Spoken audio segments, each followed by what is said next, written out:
오늘 말씀은 누가복음 22장 35절에서 46절까지의 말씀입니다. 중심되는 말씀을 제가 읽어보겠습니다. 예수께서 나가사 습관을 따라 감람산에 가시매 제자들도 따라갔더니 그곳에 이르러 그들에게 이르시되 유혹에 빠지지 않게 기도하라 하시고 그들을 떠나 돌 던질 만큼 가서 무릎을 꿇고 기도하여 이르시되 아버지여 만일 아버지의 뜻이거든 이 잔을 내게서 옮기시옵소서.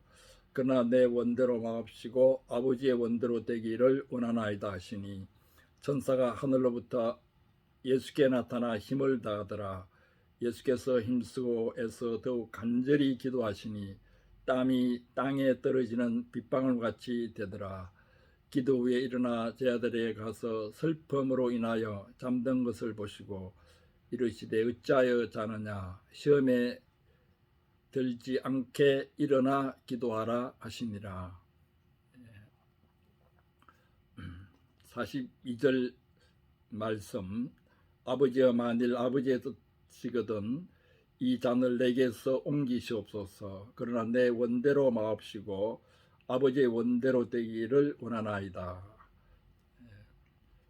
오늘 말씀 제목은 아버지의 원대로라는 제목으로 오늘 말씀을 생각해 보겠습니다.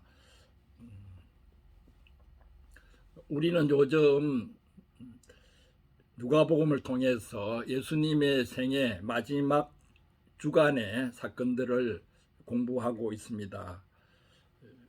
오늘 본문은 6월절 최후의 만찬을 마치신 한밤중에 일어난 사건입니다.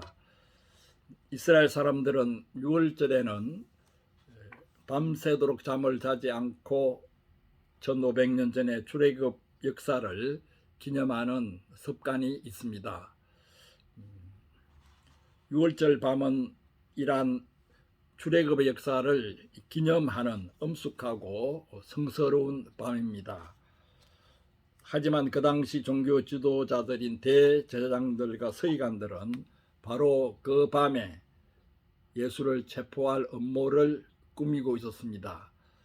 유다가 예수를 배신하고 대제사장들에게 가서 정보를 제공하자 예수 체포 작전은 구체적으로 짜여졌습니다. 예수님과 제자들의 공동체에 위기가 닥쳐오고 있었습니다. 이제 제자들은 유대 당국자들에 의해서 쫓기는 신세가 될 것입니다. 이전에 전도여행을 다니며 사람들의 대접을 받기도 하고 또 큰 역사를 이루는 가운데 기뻐하던 그러한 때와는 상황이 급변하게 될 것입니다.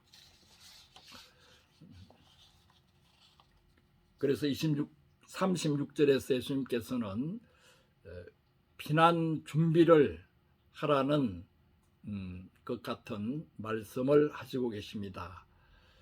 이제는 전대에 있는 자는 가질 것이요 배낭도 그리하고 금없는 자는 겉옷을 팔아 살지어다. 전대는 돈을 넣기 위해 필요하고 배낭은 양식을 넣기 위해 필요한 그러한 도구입니다.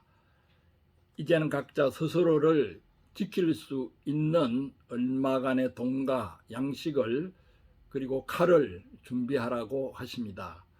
그만큼 상황이 긴박하게 돌아가고 있음을 암시하고 있습니다. 그렇게 제자들을 준비시키신 후에 예수님은 제자들 데리고 바깥으로 나가셨습니다. 마태복음 26장 30절에 보면 이에 저희가 찬미하고 감람산으로 가니라라고 했습니다. 이스라엘 사람들은 6월절 축제를 지내는 동안에 할렐이라고 하는 찬송을 부릅니다. 할렐, 하나님을 찬송한다는 뜻으로 시편 113편에서 118편까지가 할렐 시편입니다. 이 가운데 두 편, 즉 113편과 114편은 6월절 축제가 진행되는 동안에 부르게 되고 6월절 축제가 끝날 무렵에는 나머지 4편이 불리워집니다. 감사송 10편 117편은 6월절 축제가 끝날 무렵에 부르던 할렐 찬송 중에 하나입니다. 우리가 종종 함께 노래하는 그 시편입니다. 117편. 우리에게 향하신 여호와의 인자심이 크고 진실하심이 영원함이로다. 할렐루야. 예수님도 6월절 축제가 끝날 무렵에 이 찬송을 부르셨습니다. 그리고 6월절 축제가 끝나기 바로 직전에 마지막으로 부르는 찬송이 하나 더 있는데 그것이 시편 136편입니다. 이 136편을 되풀이해서 부르면서 6월절 모든 축제가 끝나게 됩니다. 여호와께 감사하라. 그는 선하시며 그 인자심이 영원함이로다. 여호와께 감사하라. 그는 선하시며 그 인자심이 영원함이로다. 예수와 제자들은 이 시편 136편을 계속해서 되풀이해서 부르며 하나님을 찬미하면서 감람산 겟세마네 동산으로 올라갔습니다. 예루살렘 성에서 감람산으로 가기 위해서는 먼저 기드론 시내가 흐르는 골짜기로 내려가야 합니다. 그 골짜기로 내려갔다가 다시 감람산으로 올라갑니다. 6월절 니산월 15일이므로 대개 보름달이 떠 있게 됩니다. 보름달이 비치는 그 밤에 기드론 골짜기 시내에는 수만 마리의 6월절 어린 양들의 희생으로 인해서 검붉은 피가 흐르고 있었습니다.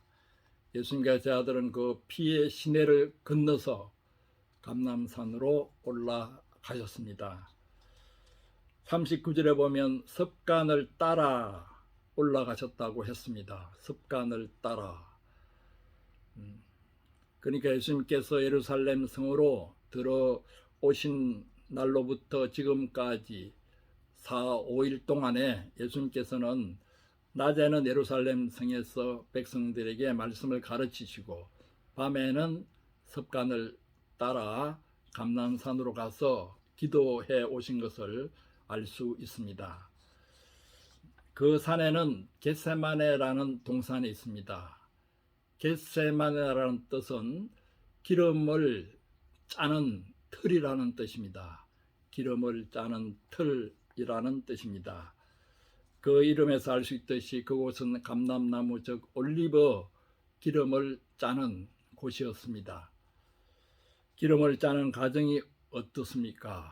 열매나 씨들이 부서지고 깨어지고 눌리고 또 눌리는 그러한 과정을 통해서 맑고 진한 기름이 흘러나오게 됩니다. 우리 인생도 마찬가지입니다. 우리의 자기 중심적인 딱딱한 자아가 깨어지고 부서지고 눌리는 그러한 고난과 시련 과정을 통해서 맑고 진한 향유 기름이 흘러나오게 됩니다. 그때 정제된 진국 같은 인격이 그 사람에게서 풍기게 됩니다.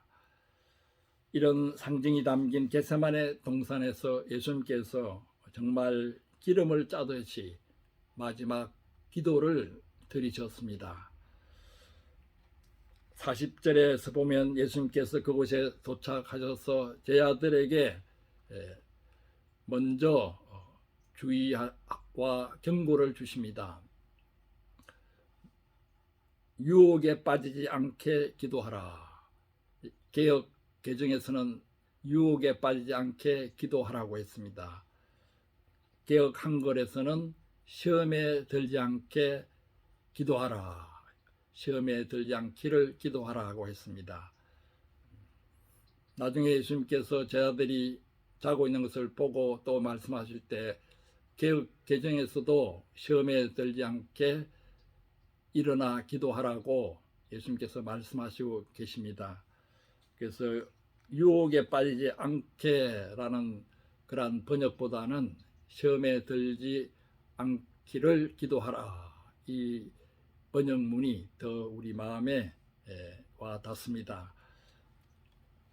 주기도문에도 시험에 들게 하지 마옵시고라는 구절이 있습니다. 시험을 이기도록 기도하라고 하시지 않고 시험에 들지 않도록 기도하라고 하셨습니다. 시험이라는 것은 유혹과 의심이 들끓는 늪과도 같습니다. 늪에 한번 빠지면 헤어나오려고 할수록 더욱더 빠지는 법입니다. 곤충을 잡아먹고 사는 식충식물들 중에 주머니잎 통발식물이 있고 끈끈이 주걱식물이 있습니다. 통발식물은 그 밑에 곤충을 녹일 수 있는 소화액들이 고여 있는데 그것으로 곤충이 떨어지도록 곤충을 유혹하도록 아름다운 꽃과 향기를 피우게 됩니다. 곤충이 꽃 언지를 더듬다가 일단 통발 안으로 떨어져서 소화액에 잠기고 나면은 아무리 발버둥 쳐도 벗어날 수 없습니다. 발버둥 칠수록 소화액을 자극해서 몸이 더 빨리 녹게 됩니다. 연약한 우리 인간이 시험에 든다는 것은 바로 식충식물에 걸려든 곤충의 형편과도 같습니다. 일단 한번 시험에 들었다 하면 그 상황 속에서는 아무리 발버둥 치고 기도하여도 소용이 없습니다. 패배하기 일쑤입니다. 잠깐 동안 시험에 들었다가 회복하는데 며칠이고 몇 주간이 걸릴 때도 있습니다.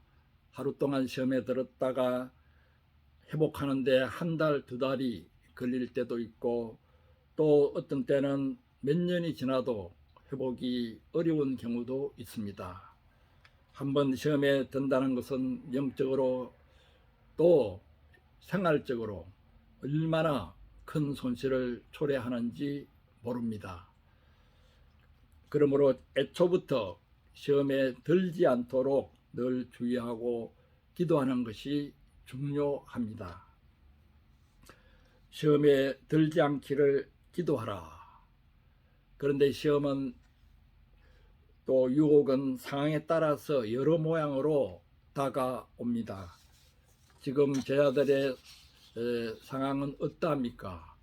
지금 예수님의 제자들은 어떤 시험에 들기 쉬운 상황 가운데 있습니까? 공동체가 해체됨으로 말미암아 뿔뿔이 흩어지면서 무엇보다도 먼저 생활의 염려에 짓눌리기 쉽습니다. 갈릴리 어부였던 제자들은 하나님의 복음이고 역사고 다 제쳐두고 이제는 일단 먹고 살기 위해 다시 갈릴리 바다로 돌아가고 싶은 그러한 유혹이 있게 됩니다. 또한 이들은 하나님의 역사에 대해 깊은 회의에 빠지기 쉽습니다. 자기들이 예수를 통해서 이루고자 했던 방향과는 전혀 다른 상황이 지금 펼쳐졌습니다. 이러한 자기들이 원했던 방향과 다르게 펼쳐지는 역사를 보고 이것이 하나님의 뜻인가 깊은 회의에 빠지게 됩니다. 또한 무엇보다 깊은 좌절감이 마음을 엄습하기 쉽습니다. 3년 동안 모든 것을 버리고 예수를 따른 결과가 고작 이것밖에 되지 않는가, 이런 좌절감으로 또 보상을 받을 길 없는 그러한 좌절감으로 마음이 어려워질 수 있습니다. 영리한 유다는 이런 좌절감을 미리 느끼고 예수를 배반했는지도 모릅니다.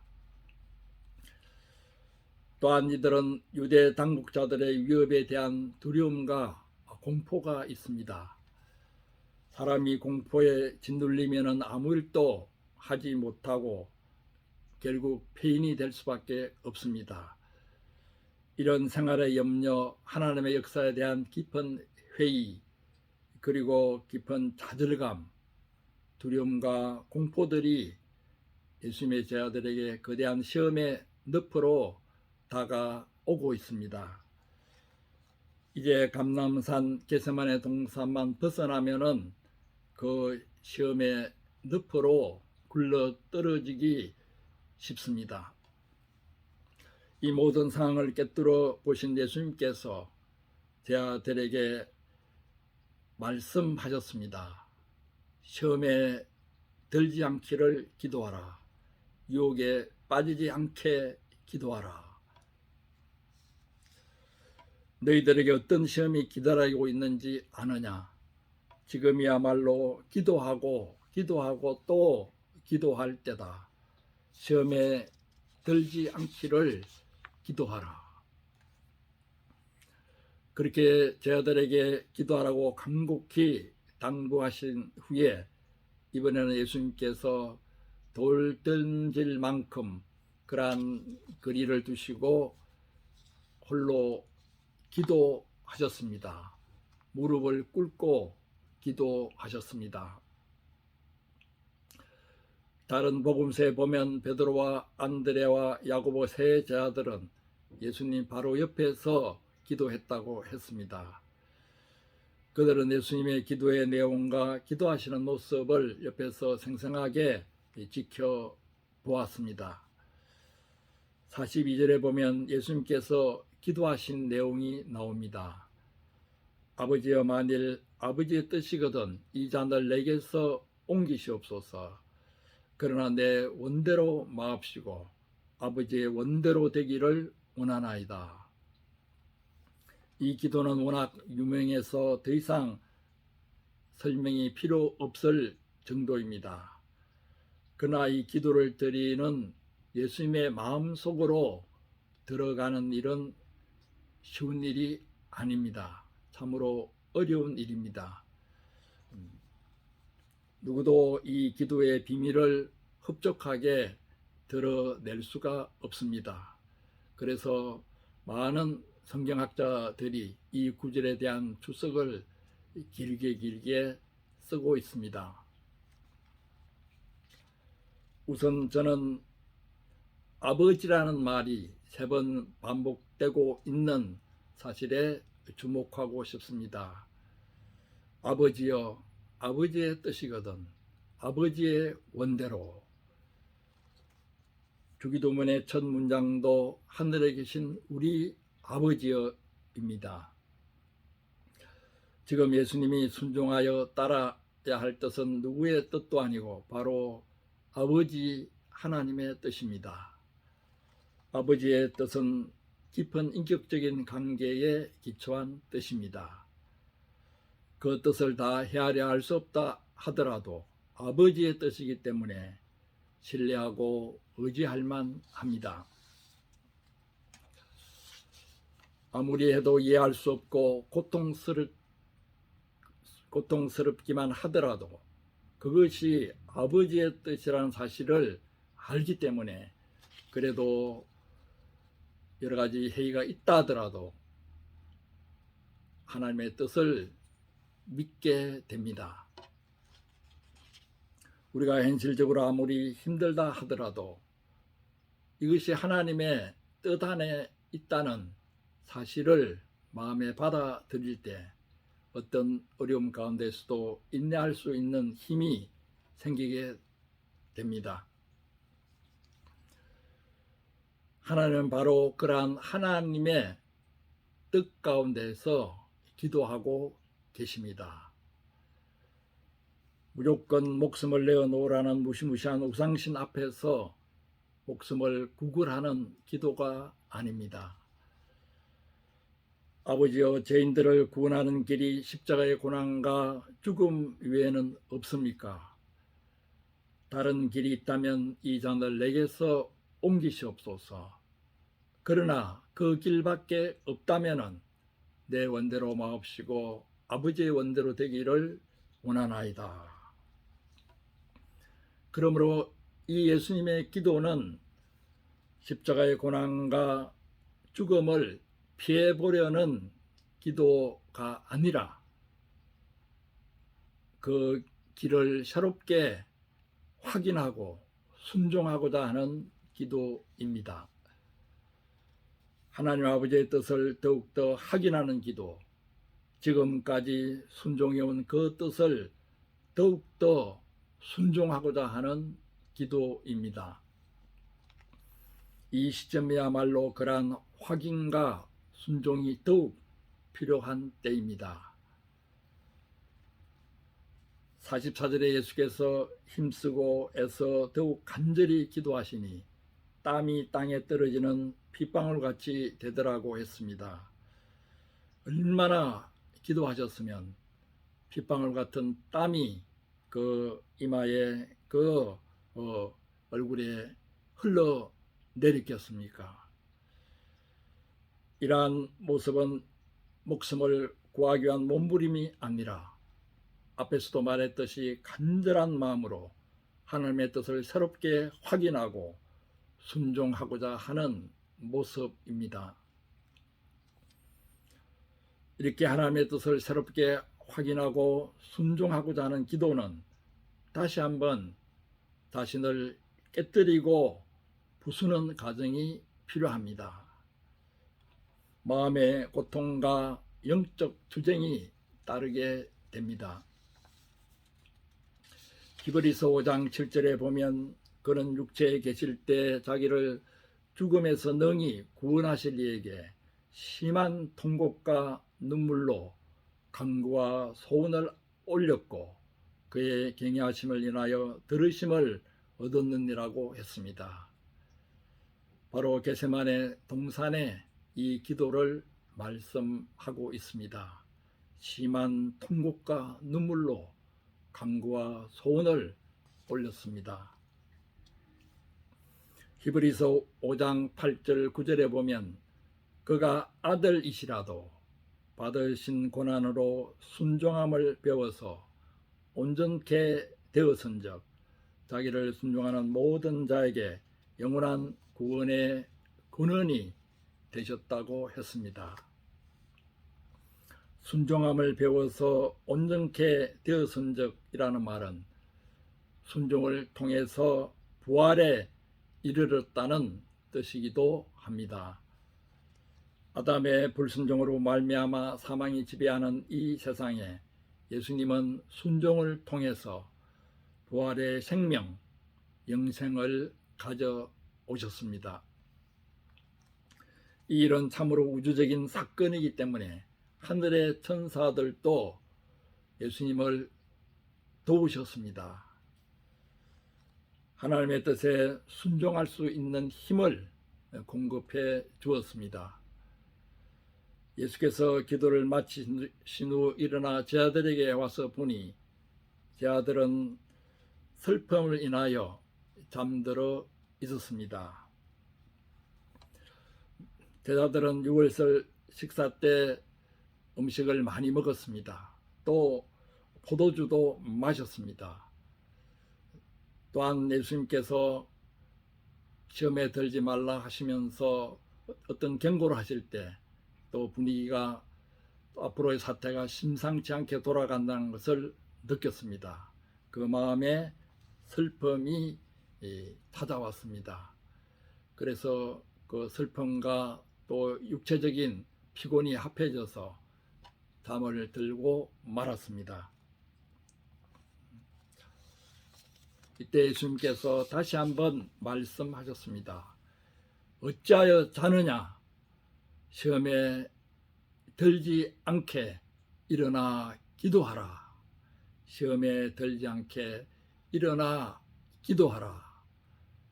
예수님께서는 우리가 여러 가지 마음의 어려움으로 또 육신의 어려움으로 제대로 기도하지 못하고 자꾸만 잠이 드는 이런 상태로 떨어질 때마다 찾아오셔서 어찌하여 자느냐? 시험에 들지 않게 일어나 기도하라고 계속해서 권고해 주십니다.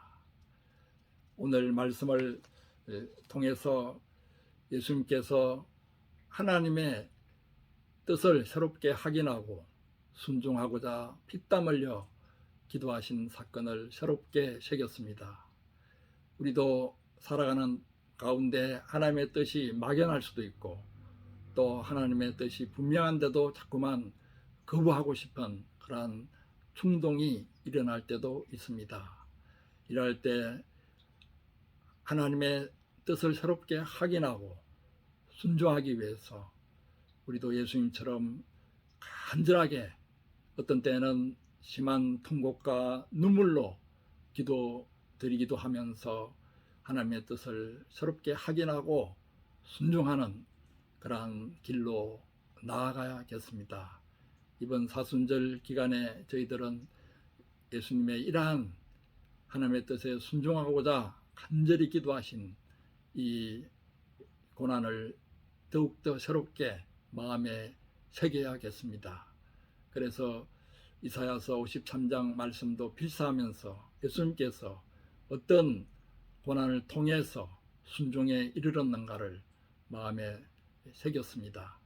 이러한 은혜가 여러분과 저에게 이번 사순절 기간에 더욱 넘치기를 축원합니다. 아멘.